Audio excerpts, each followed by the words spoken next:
भगवान विष्णु ने एक दिन नारद जी को कहा कि भाई पृथ्वी लोक पे जाओ, जो सबसे पहला व्यक्ति मिल जाए उसको गुरु बना लेना। कि मेरे को लत लग गई है, पीने वालों को पीने का बहाना चाहिए। कि भगवान विष्णु के चरणों से जब ये नीचे आई तो गंगा ने भी कहा, विष्णु ने भी कहा, ब्रह्मा जी ने भी कहा कि अगर ये डायरेक्ट गई बहुत दिक्कत आ जाएगी। बेटे फिर तो ऐसा है मैं रोज पाप करता रहूं और रोज गंगा नहा, लेकिन ठेका नहीं ले लिया गंगा ने कि आप करते रहो सारे और मैं धोती रहूंगी, हराते रहो धोती।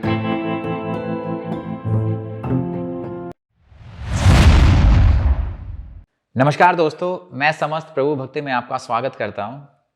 दोस्तों, हमारा पर्पस ये है कि धर्म की सच्ची जानकारी, सही जानकारी आप लोगों तक पहुंचे और हमारे इसी प्रयास में हम अपने स्टूडियो में लेकर आते हैं स्पेशल गेस्ट जिनका इस फील्ड में काफ़ी वास्ट एक्सपीरियंस है। और आज का पॉडकास्ट भी हमारे लिए बेहद खास है क्योंकि आज हमारे साथ हैं डॉक्टर सतीश चंद्र शर्मा, जिन्होंने काफ़ी टाइम तक टीचिंग भी की और जिनका 45 ईयर्स का एक्सपीरियंस है। इनसे मुझे सीखने को बहुत कुछ मिला और मैं चाहता हूं कि इस पॉडकास्ट के माध्यम से हम सब अपने धर्म के बारे में और बहुत सारी ऐसी जानकारी जो अभी तक हमें पता नहीं है उसके बारे में जानें। और सबसे पहले मैं स्वागत करता हूं स्टूडियो में डॉक्टर सतीश चंद्र शर्मा। नमस्कार सर। हाँ नमस्कार। आप कैसे हैं? भाई बढ़िया है, और सभी सुनने वालों को भी मेरा बहुत बहुत नमस्कार भी और शुभाशीर्वाद भी। मैं आपका आभारी हूं कि आप इतने शॉर्ट नोटिस पर सर आए। उम्मीद करते हैं कि इस प्रयास के माध्यम से हम सही जानकारी लोगों तक पहुंचा पाए। सर, आपको ऐसा लगता है कि जब भी हम किसी से मिलते हैं तो कहीं ना कहीं हमारे पिछले जन्म में उनका कुछ कनेक्शन रहा होगा? एग्जैक्टली समझते। मैं तो आपसे पहली बार आज मिल रहा हूँ, पहले भी जन्म में हम कहीं मिल चुके हैं। ये परिवार में जितने सदस्य हैं वो पिछले जन्म में कहीं ना कहीं किसी न किसी रूप में या परिवार के रूप में थे, वो दोबारा मिले हैं। और 84 लाख योनियां बिताने के बाद ही मनुष्य का जन्म मिलता है। और मनुष्य के जन्म में भी उच्च कोटि का जो जन्म होता है, सबसे लास्ट का, वो ब्राह्मण योनि है, उसके ऊपर कोई योनि नहीं है। और अगर ब्राह्मण योनि में आपने अच्छा कर्म नहीं किया तो आपको दोबारा मनुष्य योनि में आना पड़ेगा। फिर भी अच्छा काम नहीं किया, फिर आपको कीट पतंग योनियों में जाना पड़ेगा, 84 लाख फिर भुगतनी पड़ेगी। नहीं तो आपको मौका दिया है कि आपको अब ये श्रेणी दे दी है, अब आप अपना मोक्ष प्राप्त कर लो। अच्छा, तो फिर ऐसा होगा कि उससे पिछले जन्म या उससे पिछले जन्म में कहीं ना कहीं वो मनुष्य योनि में कुछ ना कुछ संबंध रहा होगा?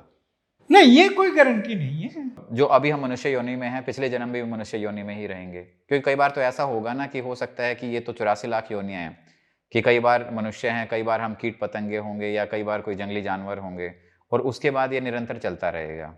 हाँ हाँ, किसी भी जन्म में कभी भी कहीं भी कैसा भी वो कुछ हो सकता है। अच्छा, इसमें सर एक सवाल ये उठता है कि 84 लाख योनियों को पार कैसे किया जाए? 84 लाख योनियों को पार करना हो तो क्या किया जाए ना? भगवान विष्णु ने एक दिन नारद जी को कहा कि भाई तुम हमारे प्रिय भक्त हो, मैं तुम्हें खोना नहीं चाहता, मैं ये चाहता हूं कि तुम 84 लाख योनियों से बच जाओ और मेरे पास ही रहो। तो बोले प्रभु आप जो चाहें वो होगा। बोले नहीं, मेरे चाहने से नहीं होगा, ये सृष्टि का जो नियम है वो नियम है, वो तो करना पड़ेगा, मैं इसमें कुछ नहीं कर सकता। 84 लाख योनियों से कैसे बचा जा सकता है वो बता दो। मैं कहते भाई देखो, मैं तो बताऊंगा नहीं, तुम्हारा गुरु ही बता सकता है, गुरु धारण करो। गुरु जी आपके अलावा किसको गुरु धारण करूं मैं? बोले ना, ABCD में से किसी को भी धारण करो। बोले ना, आप गाइड करो मुझे। चलो ठीक है, पृथ्वी लोक पे जाओ, जो सबसे पहला व्यक्ति मिल जाए उसको गुरु बना लेना। ज़्यादा झंझट की बात ही नहीं, कोई इंटरव्यू लेने की जरूरत नहीं है, जो सबसे पहला मिल जाए उसको गुरु बना लेना। बोले जी ठीक। नारद जी फौरन पृथ्वी लोक पर आए और देखा एक व्यक्ति जा रहा है हल लेकर के और खेत की तरफ जा रहा है। तो उसको कहा रुकियो, राम राम जी, राम राम जी, रुकियो जी, रुकियो जी। वो रुक गया। हाँ जी। बोले जी मैं नारद जी। बोले जी अच्छी बात है जी, राम राम जी। बोले जी आपसे कुछ काम था। बोले नारद जी मैं आपके क्या काम आ सकता हूँ? बोले छोड़ो, आप आपसे काम था कर दोगे? बोले यद्यपि मैं कुछ करने लायक नहीं हूँ, लेकिन आप बोलो क्या काम है मेरे से? बोले आपको मुझे गुरु बनाना है।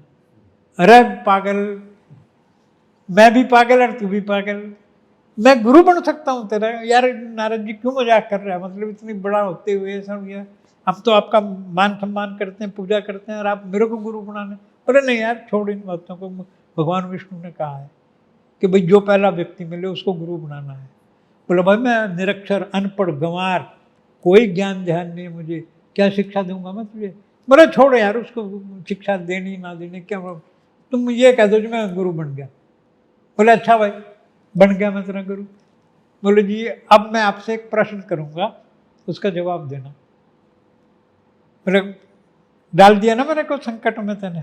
बोले जी कोई बात नहीं, संकट में डाल भी दिया तो निकल भी जाएंगे, कोई बात नहीं।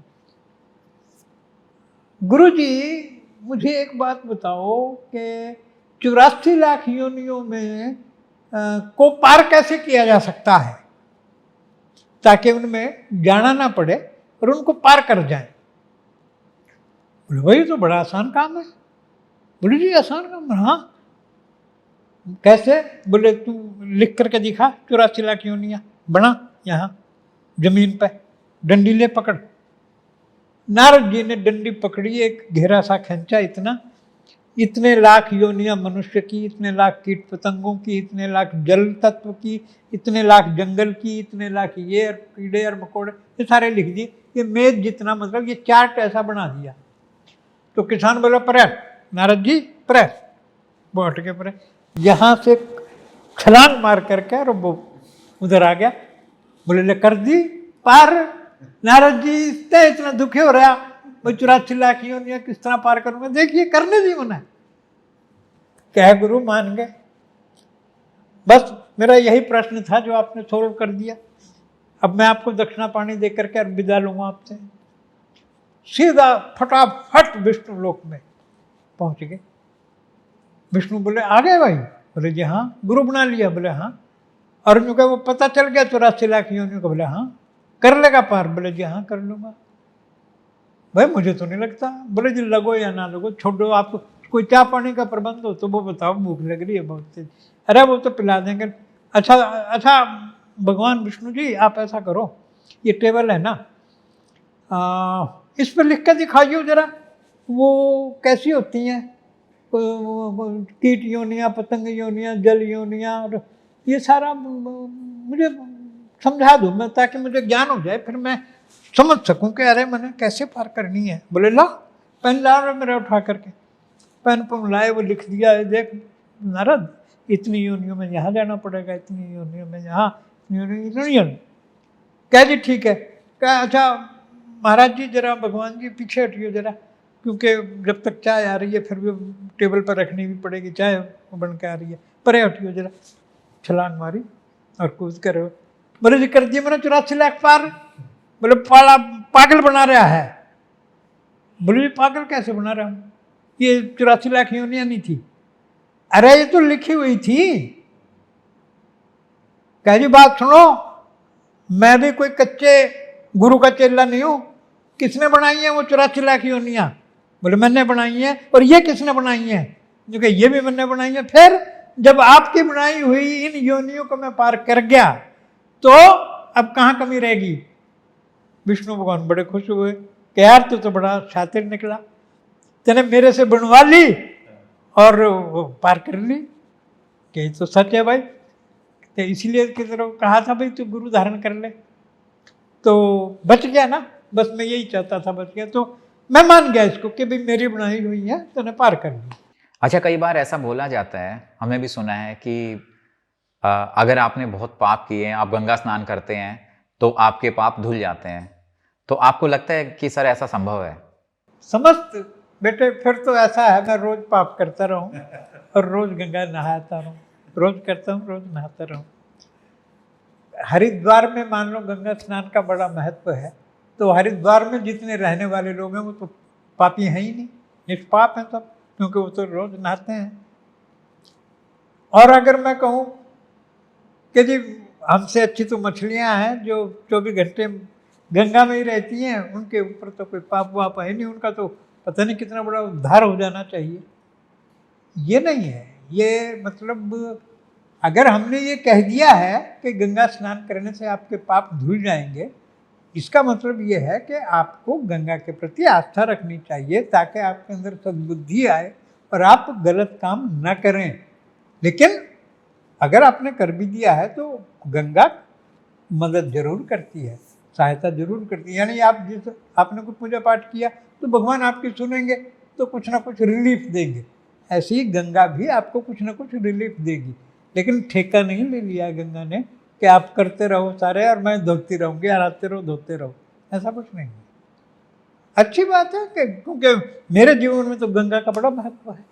मेरे गुरुजी को विदेशों में बड़े ऑफर आते थे प्रोफेसरशिप के, उन्होंने सिर्फ इस बात पे मना कर दिया कि मैं गंगा स्नान नहीं छोड़ सकता। हर महीने वो कुरुक्षेत्र से हरिद्वार गंगा स्नान करने जाते थे और वहाँ से बहुत सारा गंगा जल भर के लाते थे, जो 1 महीना तक उनको चलता रहता था। रोटी पानी नहाना धोना सब वो गंगा जल में करते थे। तो उनका वही परंपरा मेरी है। मैं भी गंगा का बहुत बड़ा भक्त हूँ।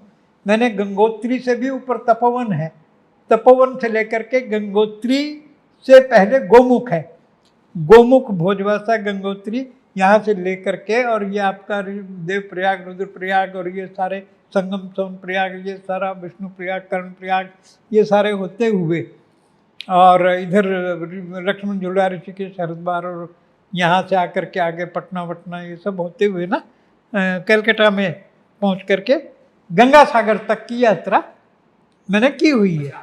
हर जगह मैं गया, हाँ, जो जो मेरे साधनों से मैं जा सकता था हर जगह गया। तो और आज भी मेरी इच्छा रहती है, लगभग महीने में 2 महीने में एक चक्कर मेरा लग जाता है। गंगा स्नान बहुत महत्वपूर्ण। देखो अपनी व्यक्तिगत बात बताऊं, मैं भरी सर्दियों में भी टंकी के पानी से इसलिए नहाता हूँ कि मुझे गंगा स्नान करना हो।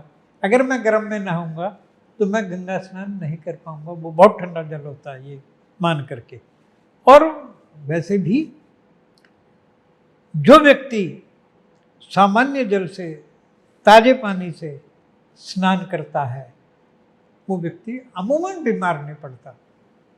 सिर दर्द बुखार और ये शरीर दर्द और ये बहाने हैं कि सर्दियाँ आ गई हैं अब हमें गर्म पानी से नहाना चाहिए। और ये बड़ी सुबकी सी आती है, बच्चे तो हो ठंड लग गई ऐसा करते हैं इसलिए गर्म में नहाओ। नो, बच्चों को भी आप ठंडे पानी में नहाओ, फिर देखो उनकी बॉडी और शरीर और तंदुरुस्ती और बीमारियां कहाँ जाती हैं। तो ये बहुत राज की बात है, बहुत कुछ आस्था पर डिपेंड करता है इसमें। एक तो जैसे कोई व्यक्ति मर रहा हो उसके मुख में गंगा जल डालते हैं कि ताकि इसकी मोक्ष की प्राप्ति हो, इसको सदगति हो भगवान विष्णु के चरणों में। और नेगेटिविटी वाले के ऊपर छिड़कते हैं, ये भी एक वही आस्था की बात है कि ये है। लेकिन आप ये देखिए कि इसकी विशेषता ये है कि इस गंगा जल को अगर आप 100 साल भी अपने घर में रखना चाहें तो खराब नहीं होगा। लेकिन इसमें एक क्लॉज डाल रहा हूँ कि अगर कोई घर की रजस्वला स्त्री उसको टच कर दे, यानी जिसको मेंसेस पीरियड आए हुए हो, वो उसको टच कर दे, उसी समय खराब हो जाएगा। ऐसा भी होता है? हाँ, तो इससे बड़ी आस्था की और क्या बात हो सकती है। गंगा के प्रति भक्ति इससे बड़ी और क्या हो सकती है हमारी, जिसने सगर के 60,000 पुत्रों का उद्धार किया और भगीरथ जिसको लेके आए विष्णु भगवान के चरणों से ये निकली। अच्छा, आपने तो कोई क्वेश्चन किया नहीं है, लेकिन मैं अपनी तरफ से बता दूं कि भगवान विष्णु के चरणों से जब ये नीचे आई तो गंगा ने भी कहा, विष्णु ने भी कहा, ब्रह्मा जी ने भी कहा कि अगर ये डायरेक्ट गई तो बहुत दिक्कत आ जाएगी, विनाश हो जाएगा। तो भोले शंकर से प्रार्थना की गई। तो उन्होंने कहा ठीक है, हम तो भाई तैयार रहते हैं, तुम तो विष पीने की भी जब बात करते हो हम आगे आ जाते हैं कि कोई बात ना, तुम मत पियो विष। समुद्र में से जब इतने रत्न 14 रत्न निकले हैं, विष भी निकला, लो तुमने पी, मैं लो। तो उन्होंने अपनी जटाओं में इसको लिया और वो कहाँ पर लिया? केदारनाथ का जहाँ मंदिर है, केदारनाथ के मंदिर के ऊपर की जो पहाड़ी है, शिखर, वहाँ खड़े होकर के लिया। और जब लिया तो 3 धाराएं जटाओं में से निकली, 3। और जब वो जमीन पर गिरी तो वो पहाड़ जो है दलदल हो गया। यानी आज भी दलदल है वो पहाड़ जहां वो गंगा गिरी। कहाँ पे? केदारनाथ से कोई 4-5 किलोमीटर ऊपर वो जो पहाड़ दिखाई दे रहा है वहीं। तो वो दलदल मतलब आज भी है वो गीलापन और वो मिट्टी चिट्टी ये वो सब, क्योंकि वो गिरा था। एक धारा जो निकली वो निकली गोमुख से, भगवान शंकर की जटाओं से जो निकली, गंगोत्री जिसको बोलते हैं भाई, वहां से निकली। तो उसको कहते हैं भागीरथी नदी। जो गोमुख से आए, गंगोत्री से आए, उसको कहते हैं भागीरथी नदी। एक जटा निकली केदारनाथ की तरफ से, उस नदी को क्या कहते हैं? मंदाकिनी नदी। और एक धारा जटा से जो निकली वो बद्रीनाथ की तरफ से निकली, उसको कहते हैं अलकनंदा। तो 3 धाराएं ऐसे निकली, है एक ही गंगा, 3 धाराएं, 3 नाम हो गए। अब इधर से बद्रीनाथ से अलकनंदा आई, इधर केदारनाथ से मंदाकिनी आई, रुद्रप्रयाग में आकर के ये मिल गए। तो ये इन दोनों का संगम हो गया, अलकनंदा और मंदाकिनी का। और मंदाकिनी को हम छोटी नदी मानते हैं, अलकनंदा को बड़ी नदी मानते हैं। तो अलकनंदा जब आती है बड़ी शोर मचाती हुई आती है रुद्रप्रयाग में, और मंदाकिनी जो आती है वो धीरे धीरे शांति से आराम, वो हल्ला गुल्ला नहीं मचाती, भी बड़ी बहन आ रही है। और उससे थोड़ा सा आगे आ जाओ देवप्रयाग।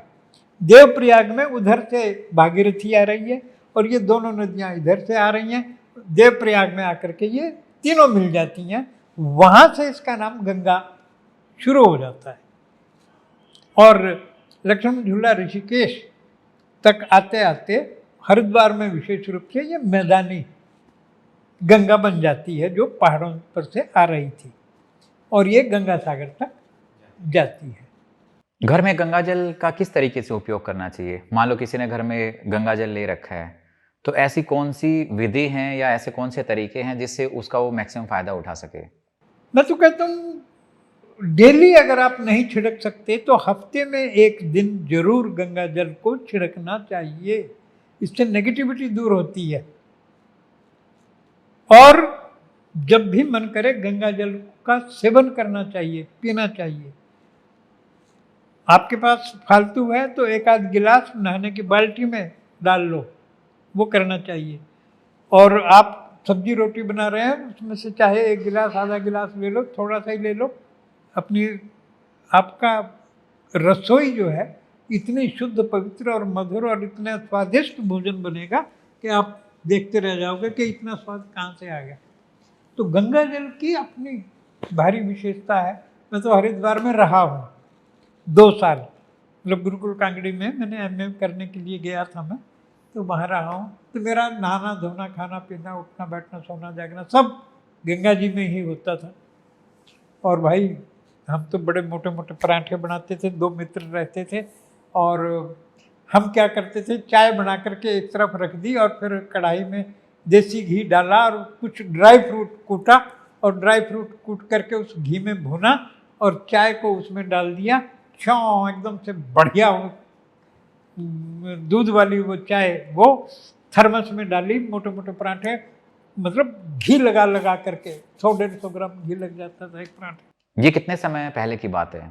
सन 70-72 की। अच्छा, उस समय और आज के समय में आपने क्या डिफरेंस देखा? हर की पौड़ी या हरिद्वार में आपने कुछ डिफरेंस देखा?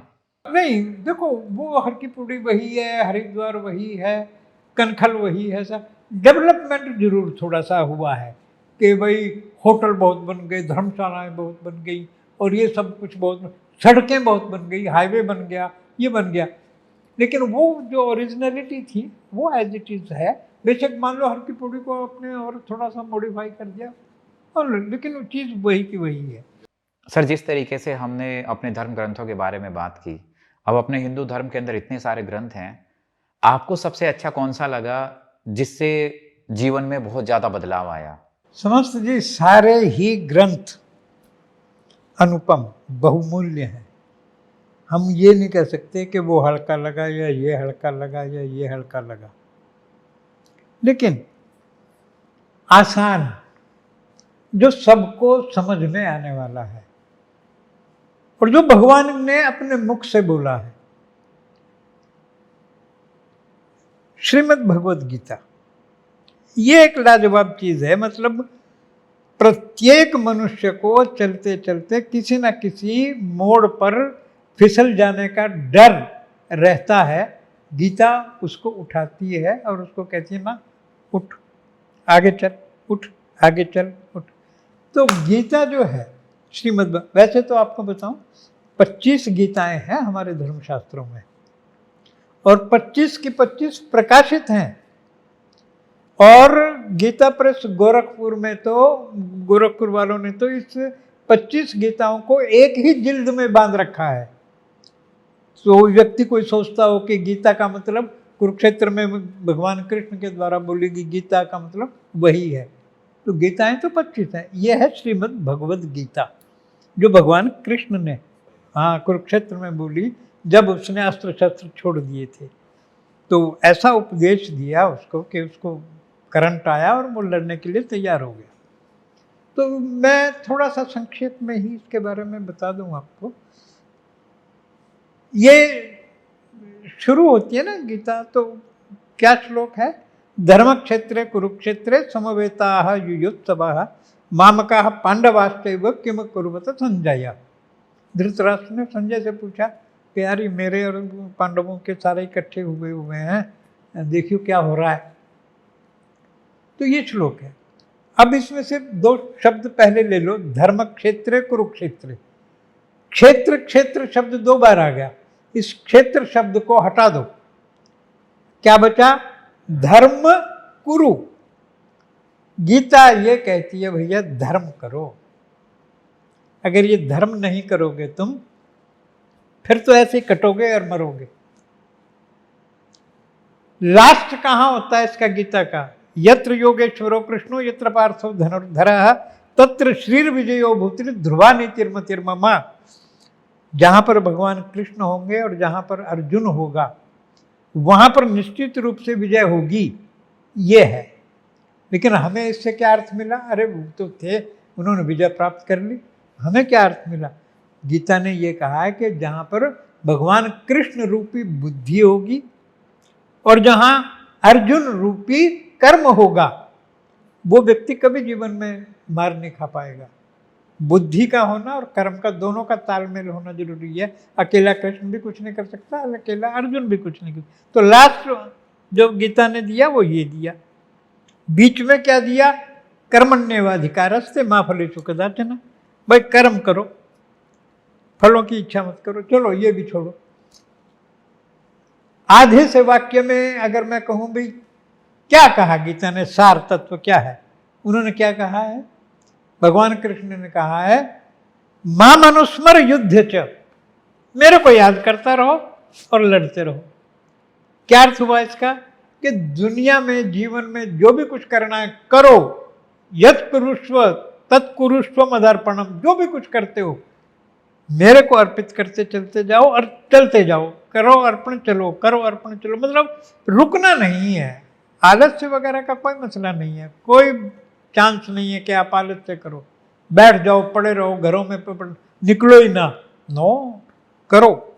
मां मनुस्मर, मुझे याद करते रहो, फिर मैं भी तुम्हारा साथ दूंगा।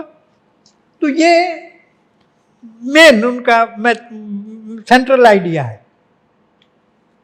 अब एक वाक्य और रह गया है कि गीता में 3 चीजें बताई हैं, ज्ञान कर्म, कर्म मतलब ज्ञान कांड, कर्म कांड और उपासना कांड। मतलब इन 3 पर जोर दिया गया है। भाई ज्ञान होना जरूरी है, कर्म होना जरूरी है और उपासना होनी जरूरी है। अब इसको हम अगर एक वाक्य में जोड़ना चाहें तो क्या बोलेंगे हम? कि कोई भी व्यक्ति अगर ज्ञान पूर्वक, पूरा समझदारी से, उपासना के माध्यम से अगर कर्म करता है, मतलब कृष्ण मतलब अर्जुन जो है भगवान को साथ लेकर के अगर लड़ते हैं, मतलब हम उपासना के माध्यम से ज्ञान पूर्वक इसका इस्तेमाल करते हुए अगर कर्म करते हैं तो हम पुरुष से पुरुषोत्तम बन सकते हैं। इन 3 शब्दों में इतनी जान है, ज्ञान कर्म उपासना। फिर आप पुरुष नहीं रह जाएंगे, फिर आप पुरुषोत्तम बन जाएंगे। लेकिन आप ये चाहते हैं कि हम बातों बातों में ही पुरुषोत्तम बन जाए, सॉरी, नहीं बन सकते, ऐसा नहीं हो सकता। मान लो आप चाहें कि हमें शांति मिले, काम करोगे आप अशांति के और चाहोगे आप शांति, कैसे पॉसिबल है? बीज बोओगे आप बबूल के और चाहोगे कि आम मिल जाएं, नो सॉरी, ये नहीं होगा। एक हमारे यहाँ शास्त्रों में कहावत है कि पुण्यस्य फलम इच्छन्ति पुण्यम नेच्छन्ति मानवाः और पापस्य फलम नेच्छन्ति पापम कुर्वन्ति यत्नतः। पुण्य का फल सब लोग प्राप्त करना चाहते हैं कि मुझे पुण्य, लेकिन पुण्य के कर्म नहीं करना चाहते, और पाप का फल हमें ना मिले, और पापम कुर्वन्ति यत्नतः, पाप करते हैं पूरी जोर शोर से। तो भाई ऐसा कैसे हो सकता है कि तुम्हें पाप के कर्मों का फल ना मिले? तो ये बात गलत है कि हमें बस भगवान ऐसे ही आशीर्वाद देते रहें और हम चलते रहें और हम करते रहें, हम खुश रहें और खुशहाल रहें और विजयी रहें और ये रहें। अच्छा, एक बात और मेरे इस बीच में याद आ गई, समझ, हमारी विडंबना क्या है? हम गीता को मानते हैं, गीता की नहीं मानते। माता पिता को मानते हैं, माता पिता की नहीं मानते। गुरु को मानते हैं, गुरु की नहीं मानते। भगवान को मानते हैं, भगवान की नहीं मानते। ये बड़ी गलत बात है। अरे तुम गीता को प्रणाम कर रहे हो, किसी और ग्रंथ को भी प्रणाम कर रहे हो, अरे उसकी बात तो मान लो, वो क्या है। अच्छा, इसमें एक सवाल है कि जिस तरीके से हमारे जीवन में पड़ाव होते हैं कि बचपन में हम स्टूडेंट्स हैं, फिर जवानी है, फिर हम काम काज की ओर अग्रसर होते हैं और फिर एक बुढ़ापा आता है, तो इन चारों के जीवन में गीता का क्या महत्व है कि अगर किसी को गीता पढ़नी है तो उससे ये क्या सीख मिल सकती है?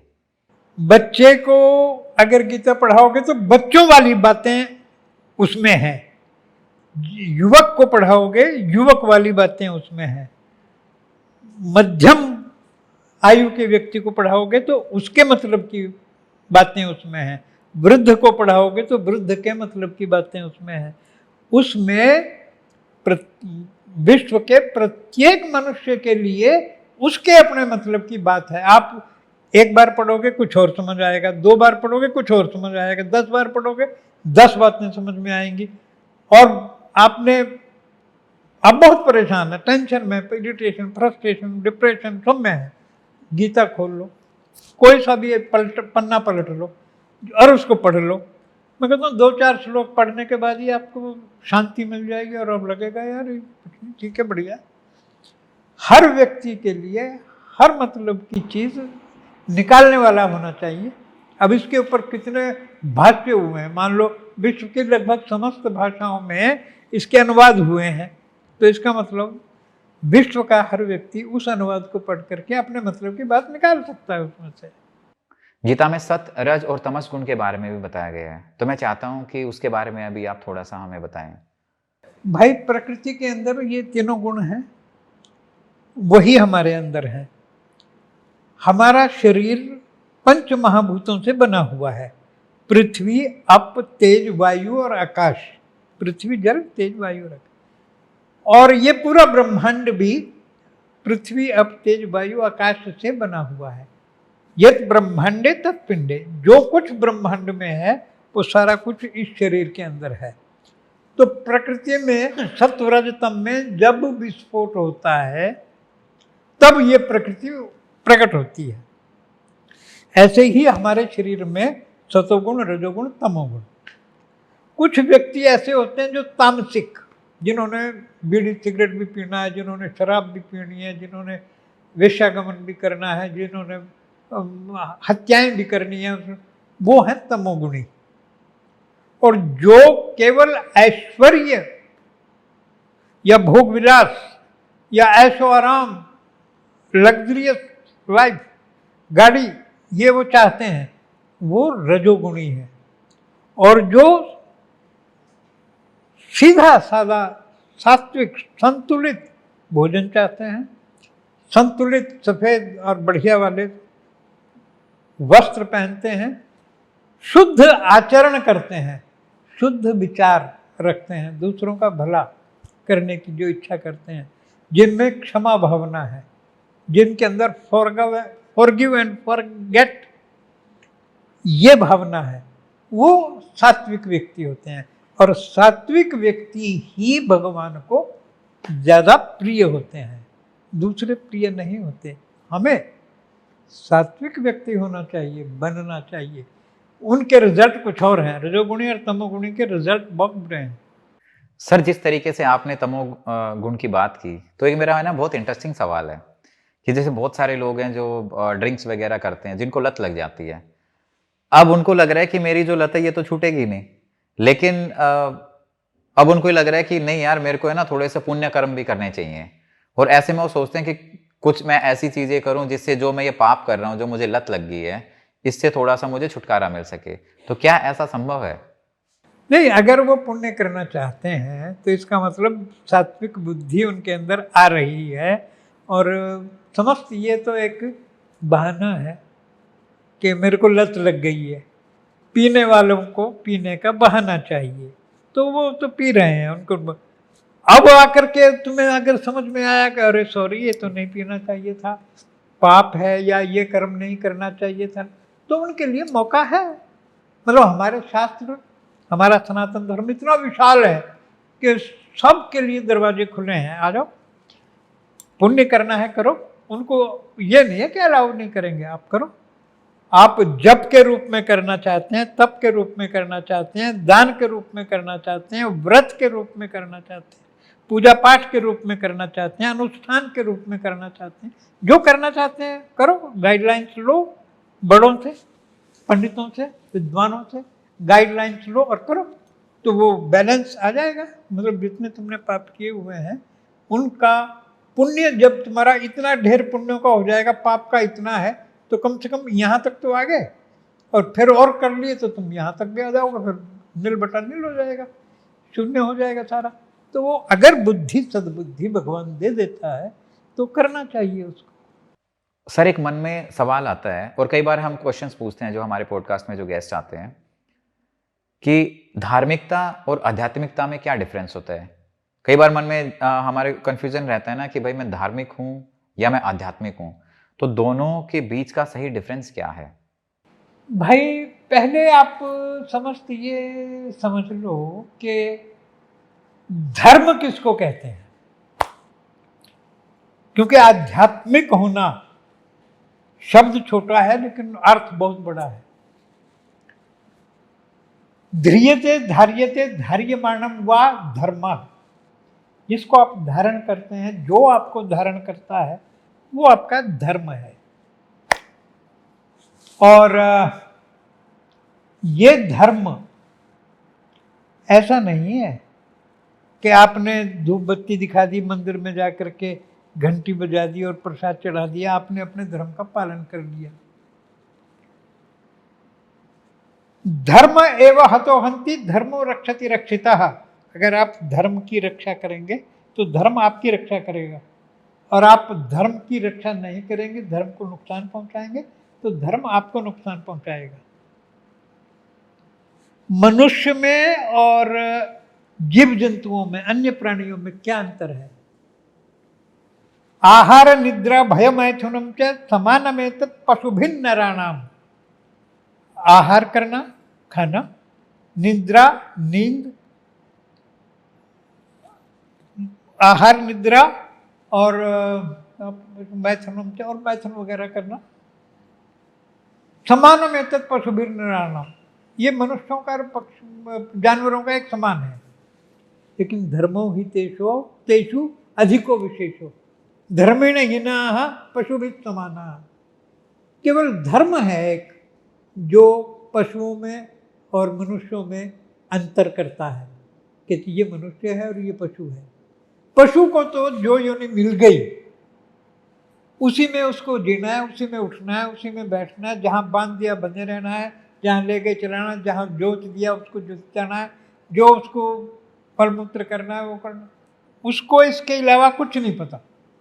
लेकिन मनुष्य के पास धर्म है, मनुष्य को पता तेरे कर्तव्य क्या है, अच्छा क्या है, बुरा क्या है, पाप क्या है, पुण्य क्या है, ये सारा ज्ञान उसको पता है।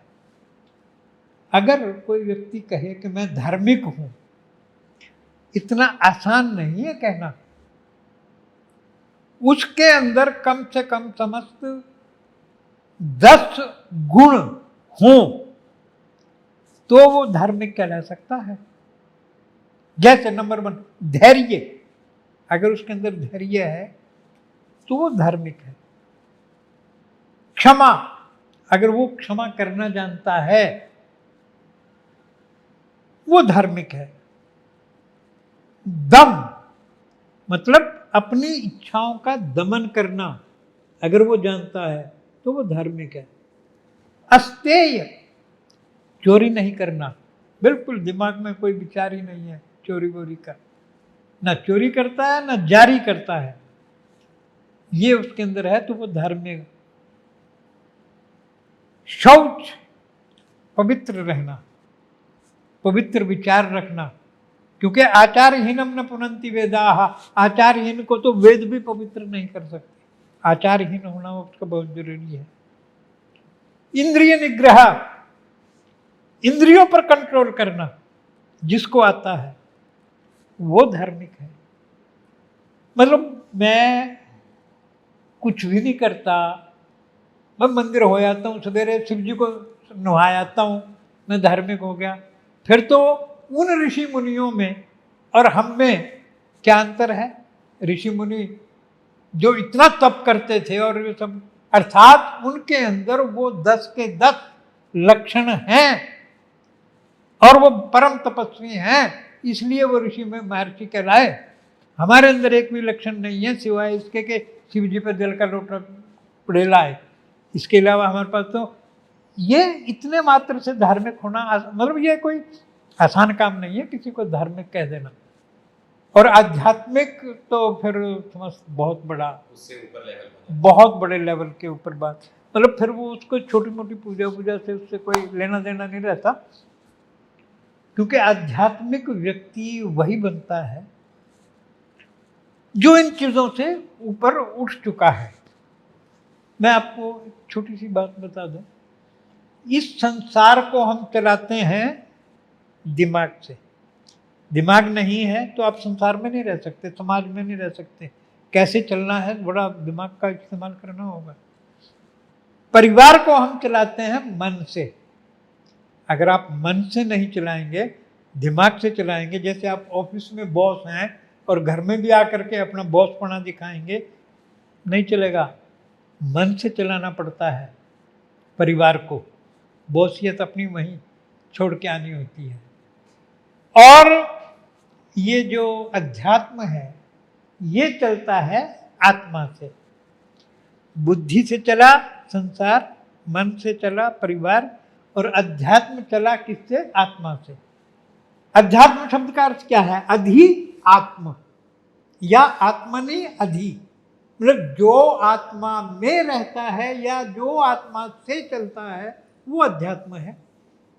और आत्मा के बारे में ना मैं कुछ जानता हूँ, ना आप जानते हैं, ना ये जानता है, ना वो जानता है। और अध्यात्म जैसे बड़े बड़े शब्दों का प्रयोग हम करते हैं। तो आत्मा को क्यों नहीं हम जानते? इसलिए नहीं जानते कि हमने काम, क्रोध, लोभ, मद, मोह, मात्सर्य, ईर्ष्या, राग और द्वेष, इन सारों को अपने अंदर भर रखा है और अहंकार को भर रखा है। यानी आत्मा की जगह ले ली अहंकार ने। अहंकार के ऊपर बैठ गए ये इसके मंडली, ये इसके गण हो गए। फिर आत्मा के बारे में कौन जानेगा? क्यों सोचेगा कोई? और क्यों उसको आत्मा का ज्ञान होगा? आत्मा का ज्ञान तब तक नहीं हो सकता जब तक ये आठों दोष व्यक्ति के अंदर से समाप्त नहीं होते। वो समाप्त हो तो आत्मा के बारे में, और अहंकार समाप्त हो तो व्यक्ति अहंकार मतलब आत्मा के बारे में कुछ जान सकता है। सर, एक पिछले पॉडकास्ट में सवाल आया था कि जैसे एक कोई व्यक्ति है, वो पानी में डूब रहा है, उसको तैरना नहीं आता, धीरे धीरे धीरे धीरे वो नीचे जा रहा है, अचानक से उसके शरीर से प्राण निकल जाते हैं और उसके बाद वो ऊपर आ जाता है। तो ऐसा उसके शरीर से क्या निकला कि वो ऊपर आ गया? वायु थी जो, मतलब मैंने अपने जीवन में बचपन में एक रजवाहा जो बहता है उसमें चूहे को मरते देखा था। चूहा पानी में बहता जा रहा है और अब उसको मरना है, अब उसको मरना है।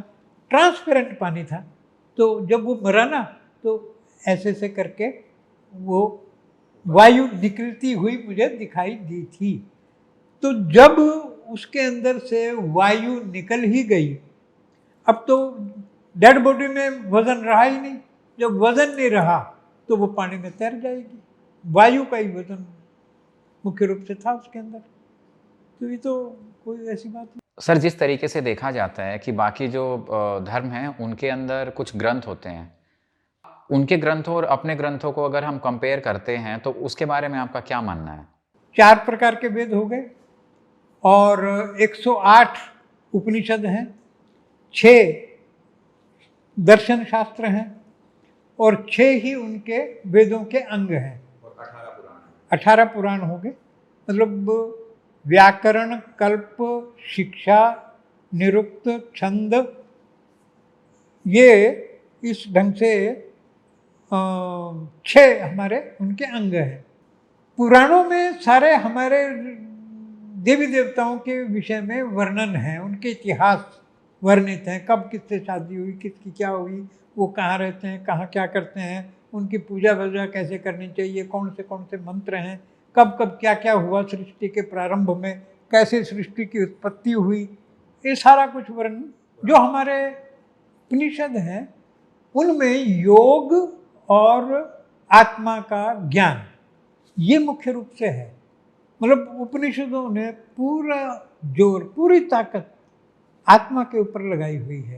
यानी जैसे नचिकेता और यमराज का संवाद हुआ था आत्मा के विषय में, तो सारा उपनिषदों में है। मैत्रेयी जो याज्ञवल्क्य की पत्नी थी, याज्ञवल्क्य जी से उसने आत्मा के ही विषय में पूछा कि आत्मा क्या है। अंगिरा ऋषि है, उन्होंने भी अपनी पत्नी को सारा कुछ उसके विषय में, आत्मा के विषय में ही बताया। अर्थात किसी न किसी को माध्यम लेकर के आत्मा के विषय में ही ऑलमोस्ट उपनिषदों में और योगा के विषय में बताया गया है। तो उसका जो व्यक्ति अध्ययन करता है वो व्यक्ति योगी पुरुष बन जाता है और धीरे धीरे आत्मा का ज्ञान होकर के फिर उसको मोक्ष की प्राप्ति हो जाती है। तो उपनिषदों को पढ़ना मतलब वेदों को पढ़ने की जरूरत नहीं है। मतलब आपने अगर 10th क्लास का कोई मैथ पढ़ना है तो जब तक पहली क्लास का आप ABCD और वो 2/2 या 2 दूनी 4 ये नहीं सीखेंगे तब तक आपको 10th क्लास का वो नहीं आएगा। आप तो पहली, दूसरी, तीसरी, चौथी क्लास करते 8वीं 9वीं के बाद फिर 10वीं को पढ़। ऐसे ही आपको अगर वेदों को पढ़ना है तो आप गीता से चलो, रामायण से चलो, रामचरितमानस से चलो, उपनिषदों से चलो, स्मृति ग्रंथ हैं हमारे धर्मशास्त्रों में, याज्ञवल्क्य स्मृति, नारद स्मृति, मनुस्मृति, कितनी दुनिया भर की स्मृतियां हैं, उनको पढ़ो और दर्शन शास्त्रों को पढ़ो। फिर आपका नंबर आता है कि आप वेदों को पढ़ो। डायरेक्ट प्लंज अगर आप करना चाहें कि लोग आज हम सबसे वेद, अच्छा हम ये भी कहते हैं समझ के ना तुम्हारे पास टाइम है ना मेरे पास टाइम है कि वेदों को पढ़ बता। एक छोटे से वाक्य में बता दो भाई वेद क्या कहते हैं। सीधा है, ऋग्वेद ने एक बात कही है, मनुर्भव, मनुष्य बनो। और वेद किसी ऋषि मुनि ने नहीं बनाए, अपौरुषेय हैं, किसी पुरुष के द्वारा बनाए हुए नहीं है। ऋषियों को जब दर्शन हुआ किसी मंत्र का तो उन्होंने अपने शिष्यों को सुनाया, भाई आज ये मेरे को दर्शन हुए, तो उन्होंने ताड़पत्र पर लिख लिया या याद कर लिया उसको। तो अपौरुषीय चीज़ है, बड़ी अद्भुत चीज़ है। तो उनको जानने की वो कोशिश मत करो, पहले यहाँ से शुरू करो, ABCD से शुरू करो, तब कहीं आगे की बात समझ में आएगी। सर, जिस तरीके से अपने 4 युग हैं, सतयुग, त्रेता, द्वापर, कलयुग, तो मैं जानना चाहता हूँ कि उस समय पे लोगों का जीवन कैसा था? अद्भुत, मतलब असत्य नाम की तो कोई चीज थी ही नहीं, छल कपट छिद्र नाम की कोई बात थी ही नहीं, सिवाय सच्चाई के कुछ नहीं था। उस समय लोगों के कद काठ भी 15 फुट से मैं समझता हूँ नीचे नहीं होते होंगे, और उनकी उम्र 1 लाख वर्ष। सतयुग में लोगों की उम्र 1 लाख वर्ष। अब मैं त्रेता पे आ जाता हूँ आपके कहे बिना। त्रेता में हाइट रही होगी लगभग 12 फीट के आसपास, और उनकी उम्र रही है 10,000 साल त्रेता युग की। अब द्वापर पे आ जाओ। द्वापर में हाइट रही होगी 10 फुट और 8 फुट के बीच में, और उनकी उम्र रही है 1000 साल। अब कलयुग में आ जाओ, यहाँ पर हाइट है 6, 6.5, 7 मैक्सिमम, मतलब 5 से 7, और यहाँ पर उम्र है 120 अर्थात 100। मतलब 1 लाख से 10,000 पे आए, 10,000 से फिर ये 1,000 पे आई, और 1,000 से फिर ये 100 पर आई। अब ये कम होती जा रही है, क्योंकि वही बात जो मैंने पहले की कि भौतिक विज्ञान ने हमें अगर फायदा कहीं पहुंचाया है तो उससे डबल नुकसान भी पहुंचाया है। आज भी अगर हम अध्यात्म की ओर चले जाएं, बच सकते हैं, आयु भी लंबी कर सकते हैं और स्वस्थ जीवन भी जी सकते हैं, अगर हम योगा की तरफ, आयुर्वेद की तरफ, अध्यात्म की तरफ चले जाएं। क्योंकि अनश्वर है ये। इस नश्वर शरीर में ये जो अनश्वर आत्मा रहती है, इसके प्रति थोड़ा सा ध्यान दे दें, हम सुखी रह सकते हैं। एक सवाल ये उठता है कि देवी देवताओं का जन्म भारत में ही क्यों हुआ? जैसे अभी बात थी कि धर्म क्षेत्र कुरुक्षेत्र, के धर्म क्षेत्र है कुरुक्षेत्र, ऐसे ही भारत भूमि जो है आदि अनादिकाल से देवी देवताओं की ही भूमि रही है। इसीलिए ये सनातन धर्म की मातृभूमि है, क्योंकि यहीं पर जितने भी अवतार हुए वो सब यहीं पर हुए। जितने नदी नाले हैं, जितनी नदियाँ, पवित्र नदियाँ हैं, वो सब यहीं पर हैं। और जितने स्वयंभू लिंग हैं या ज्योतिर्लिंग हैं या जो भी किसी प्रकार के अन्य तीर्थ स्थान हैं, वो सब यहीं पर हैं और हजारों हजार साल पहले से हैं। और विदेशों में इस प्रकार का कहीं कोई आपको देखने सुनने को नहीं मिलेगा। तो गंगा जमुना सरस्वती जहाँ बहती हो और हिंदुत्व का जहाँ बोलबाला हो, और देव भाषा यानी संस्कृत को कहते हैं देव भाषा, यानी देववाणी, देवताओं की वाणी जहाँ बोली जाती हो, तो वहाँ देवता देवियाँ, हम जैसे मनुष्य, आप जैसे मनुष्य, यही तो जन्म लेंगे। आजकल जैसे हिंदुत्व की लहर चल रही है, अब कुछ लोग अपने आप को हिंदू बोलते हैं, कुछ लोग सनातनी बोलते हैं, तो दोनों में डिफरेंस क्या है? बहुत छोटा सा डिफरेंस है, समझिए। जो सनातन धर्म को मानने वाले हैं वो सनातनी हिंदू हैं, जो सनातन धर्म को नहीं मानने वाले हैं वो हिंदू हैं। अर्थात वो हिंदू, कोई जैनी है, कोई बौद्ध है, कोई अन्य संप्रदाय से जुड़ा हुआ है, लेकिन है तो वो हिंदू। लेकिन जो सनातन धर्म से जुड़ा हुआ है वो सनातनी हिंदू है। और वास्तव में सनातनी हिंदू को ही सही मायनों में आकलन करना चाहिए हिंदुत्व के रूप में। लेकिन हमें कोई आपत्ति नहीं है अगर कोई दूसरे धर्म में भी है हो।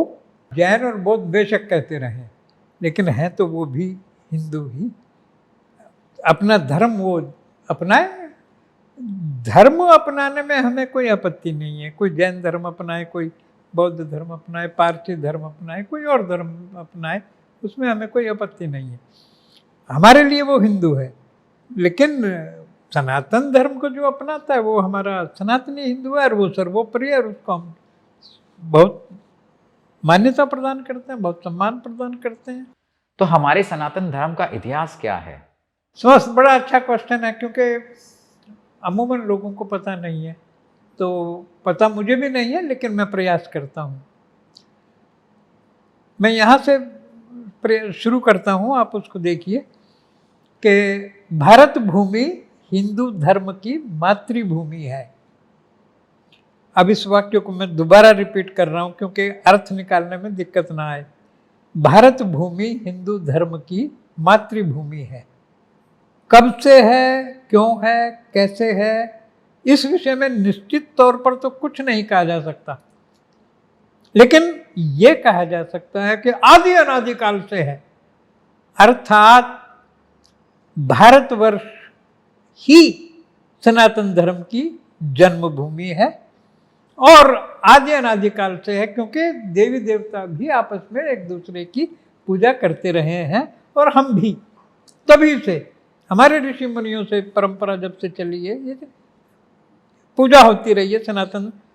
सनातन का मतलब है जो कभी भी निरंतर है, जिसमें निरंतरता है, जिसका ना प्रारंभ का पता ना अंत का पता। अंत तो खैर इसका हो ही नहीं सकता।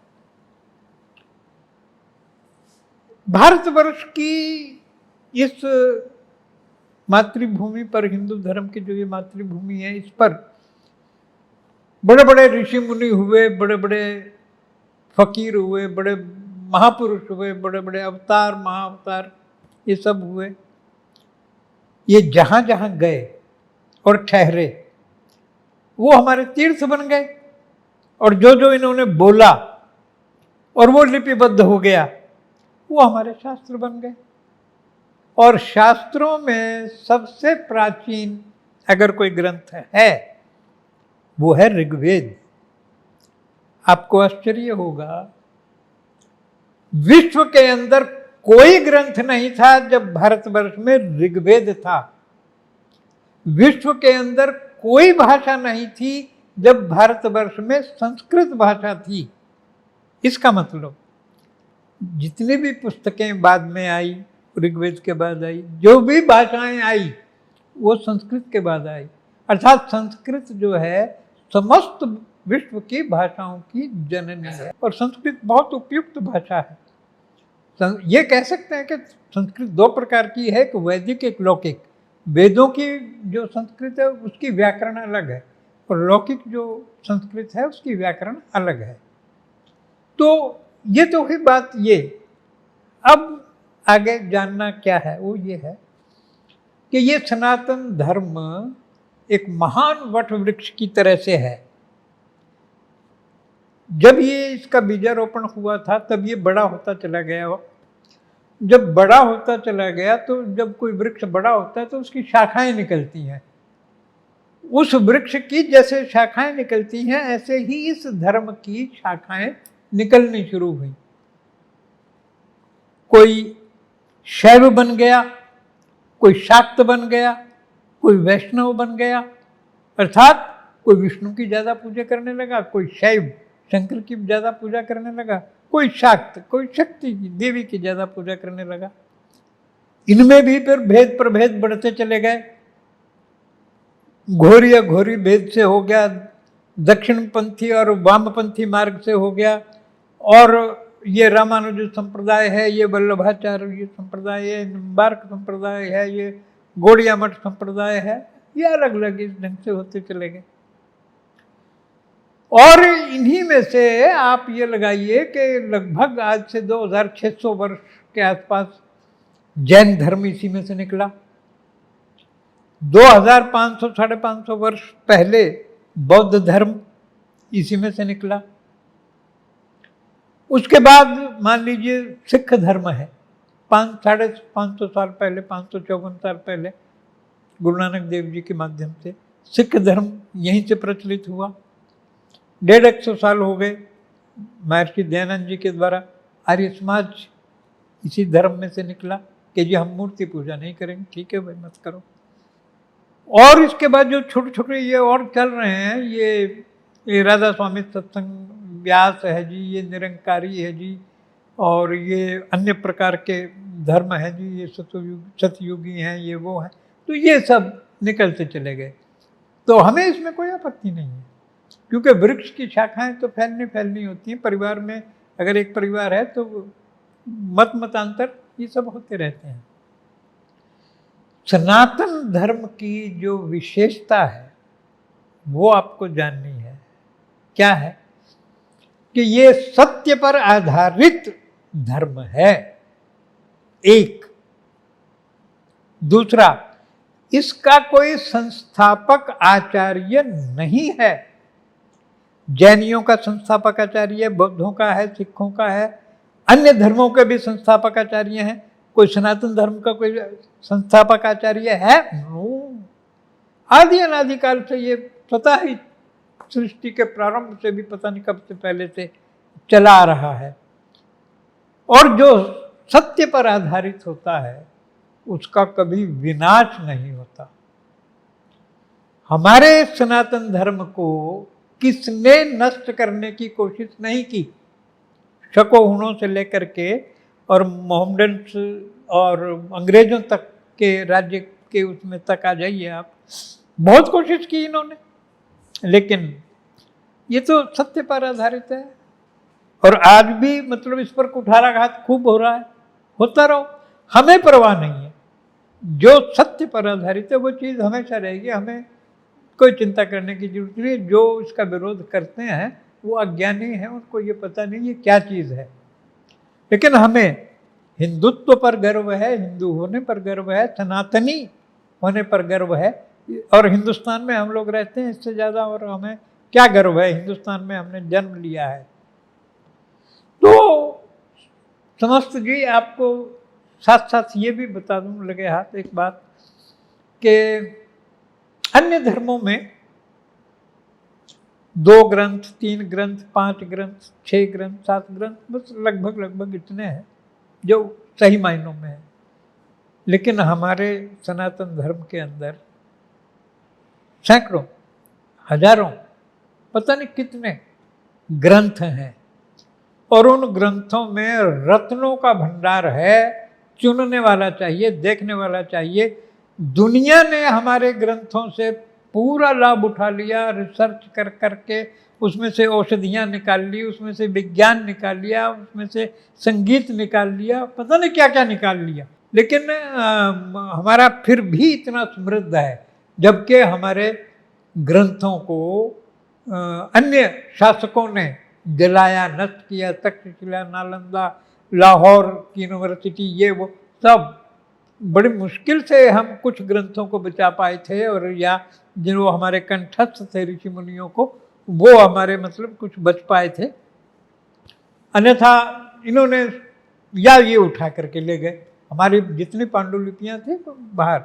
एक छोटा सा उदाहरण तो आप ये मैकाले मुकुल्ले का ले लो कि वो स्टडी करने के बाद पूरा उसने ये अनाउंसमेंट किया कि अगर भारतीय संस्कृति को नष्ट करना है या भारत पर शासन करते रहना है, गुरुकुलों को नष्ट कर दो, गुरुकुलों को बंद करवा दो। क्योंकि गुरुकुलों में दी जाने वाली शिक्षा, जो संस्कृत और संस्कृति के बारे में दी जाती थी और जो हिंदुत्व की शिक्षा दी जाती थी, या भारतीयता की, देशभक्ति की शिक्षा और जज्बा उनके अंदर भरा जाता था। तो उसने नोट कर लिया था कि ये यहाँ इनको नष्ट करो, इनको अंग्रेजी की तरफ लाओ, ताकि ये इनका कल्चर भी बदले और इनको अपने देशभक्ति और देश के प्रति प्यार व्यार न रहे। तो ये कुछ षड्यंत्र इस ढंग से चलते रहे। आज हमारी यही समस्या है कि हम लोग, हमारे आजकल के पेरेंट्स या आजकल के स्कूल के अध्यापक, उनको इतना ज्ञान नहीं है हमारे शास्त्रों के प्रति, जो अपने शिष्यों को, अपने बच्चों को ये शिक्षा दे सकें। मान लीजिए हम कहते हैं कि 16 संस्कार होते हैं, उन 16 संस्कारों के नाम ही चलो याद हो जाएं किसी को, या हम जो पूजा पद्धति हमारी है उसके बारे में ही वो कुछ जान लें। नहीं, रुचि नहीं है। मतलब अगर हम कहते हैं कि यार इधर आओ, देखो हम तुम्हें एक अच्छी बात बताते हैं, वो कहेंगे नहीं ये तो पोंगापंथी है, ये प्राचीन बातें हैं, दुनिया इधर जा रही है, आप इधर हमें ले जा रहे हो, हम तो इधर ही जाएंगे। चाहे उनको पता नहीं है कि बाद में कितना भारी नुकसान होने वाला है। यानी जो आधुनिक विज्ञान है ये हमें दिखाई देने वाली सुख सुविधाएं तो दे सकता है, लेकिन जो हमारा अध्यात्म है, जो अनश्वर है, नश्वर नहीं है। ये सब चीजें नश्वर हैं, भौतिक विज्ञान नश्वर है, अध्यात्म नश्वर नहीं है। सर, जाते जाते आप हमारे व्यूअर्स को क्या संदेश देना चाहेंगे? जो आपका एक्सपीरियंस है, मैं चाहता हूं कि आप कुछ शेयर करें जो उनके जीवन को सफल बनाए। हम ये संदेश देना चाहेंगे कि भाई, ये जीवन बहुत मूल्य है, बहुमूल्य है, बार बार नहीं मिलता। इस जीवन की सार्थकता इसी में है कि आप सत्य पर आधारित होकर के चलें, जीवन में संतोष जरूर रखें, ज्यादा अतिरिक्त के पीछे मत भागें कि मुझे इतना और चाहिए, उतना और चाहिए। करते करते थक जाओगे, मतलब आप बहुत तेज दौड़ोगे तो भी गिरोगे, नहीं दौड़ोगे तो भी पीछे रह जाओगे। दौड़ना तो पड़ेगा आपको, लेकिन इतना का दौड़ो कि आप मान लो कछुए की चाल से भी चलते हो, मंजिल तक पहुंच जाओगे, लेकिन रातों रात लखपति करोड़पति बनने की कोशिश नहीं करनी। देखो हमारे उपनिषदों में क्या कहा है, ईशावास्यमिदं सर्वम यत् किंचित जगत्याम जगत। इस चराचर जगत में जो भी कुछ है, उस कण कण में भगवान व्याप्त है। और ये भी कहा है कि यावत भ्रियेत जठरम तावत सत्वम ही देहि नाम। जब तक जितना आपका जिस चीज से पेट भरता है, उतना ही अधिकार आपको उस वस्तु पर है कि आप खा लो। अधिकम यो अभिमन्यता, अगर आप अधिक की कामना करोगे तो सस्ते न दंड मरती। वो चोर है और दंड का भागी है, उसको दंड मिलना चाहिए। अरे जितना तुम्हें जरूरी है भाई, उतने की कोशिश करो। ज्यादा भागम भाग और मारा मारी करने की क्या जरूरत है? खुद भी अशांत हो रहे हो, परिवार को अशांत कर रहे हो, बच्चों को अशांत कर रहे हो, अड़ोस पड़ोस को अशांत कर रहे हो, लड़ाई झगड़ा दंगे फसाद कर रहे हो, झूठ बोल रहे हो, ये छल कपट छिद्र वाला अपना अगला जन्म खराब कर रहे हो। इसलिए अतिरिक्त के पीछे मत भागो, शांत रहो। भगवान की आराधना जरूरी है, बिना ईश्वर की, बिना उसकी, वो मतलब उसको उंगली पकड़ा के रखो। अगर उसने उंगली छोड़ दी फिर तुम कहाँ जाओगे कुछ नहीं पता। परम सत्ता पर ब्रह्म को जरूर मानो, इस घमंड में रहो मत रहो कि नास्ति, वो नहीं है। हम कहते हैं अस्ति है, तुम कहते हो नास्ति, मतलब तुमने बीच में न जोड़ दिया, लेकिन अस्ति तो तुमने भी कहा। अस्ति का मतलब है, तुमने कहा न अस्ति, नहीं है। अरे अस्ति हमारे वाला तुमने भी लिया भैया, न को छोड़ो यार, अस्ति मानो, अस्ति है तो वो है, तभी ये सारा संसार ब्रह्मांड चल रहा है, नहीं तो मैं और आप थोड़ी चला सकते हैं। तो मेरा सबको बहुत बहुत शुभकामनाएं, शुभ आशीर्वाद, बड़ों को प्रणाम, छोटों को सबको आशीर्वाद। उम्मीद है दोस्तों आपको हमारा ये पॉडकास्ट अच्छा लगा होगा।